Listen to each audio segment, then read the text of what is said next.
கோதுமை இனிப்பு பணியாரம் செய்ய போகிறோம். ஒரு பவுலில் 1/2 கப்பு வெள்ளை ரவை போட்டுக்கலாம். 1/2 கப்பு தண்ணி ஊற்றிக்கலாம். ரெண்டையும் நல்லா மிக்ஸ் பண்ணிக்கலாம். நல்லா மிக்ஸ் பண்ணிவிட்டு எடுத்து ஓரமாக வச்சுருங்க. 5 நிமிஷம் ரவை தண்ணியில் நல்லா ஊறணும்.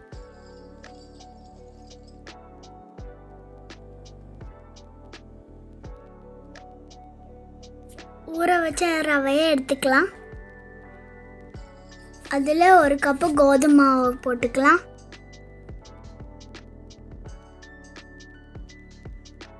நல்லா மிக்ஸ் பண்ணிக்கோங்க.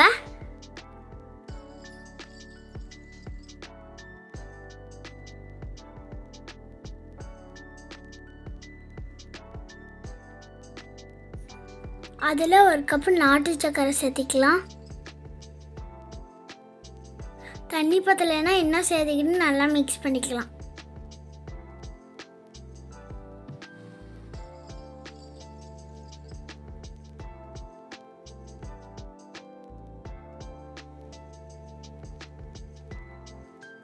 கட்டி இல்லாமல் மாவுக்கு நல்லா கரையிற அளவுக்கு மிக்ஸ் பண்ணிக்கலாம்.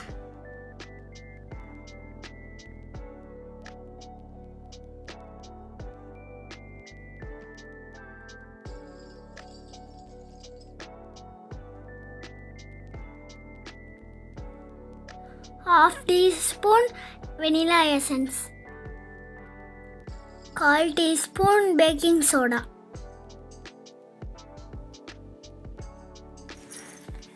எல்லாத்தையும் நல்லா மிக்ஸ் பண்ணிக்கலாம்.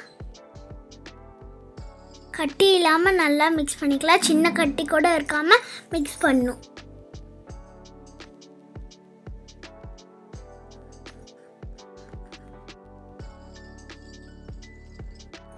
பனியாரக்கல்ல நல்லா அடுப்பில் வச்சு சூடு பண்ணிக்கோங்க.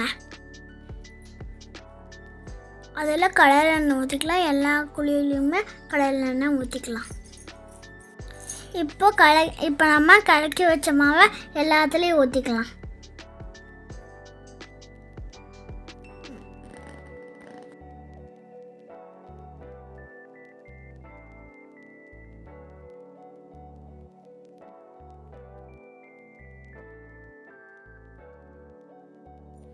அஞ்சு நிமிஷம் வேக விடலாம்.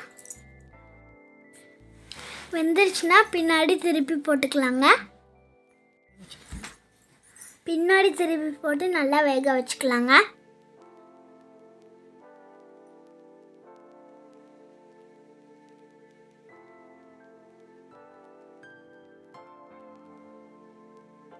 எல்லா பணியாரத்தையும் திருப்பி போட்டு 2 நிமிஷம் வேக வச்சுக்கலாங்க.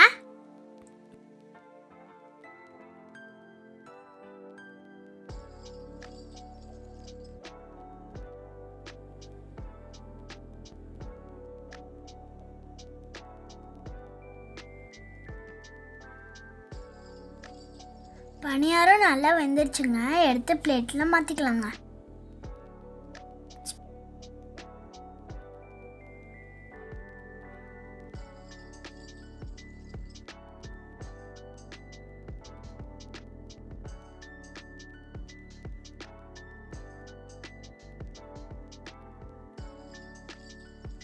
சூடான கோதுமை இனிப்பு பணியாரம் ரெடிங்க. நீங்களும் ட்ரை பண்ணி பாருங்கள்.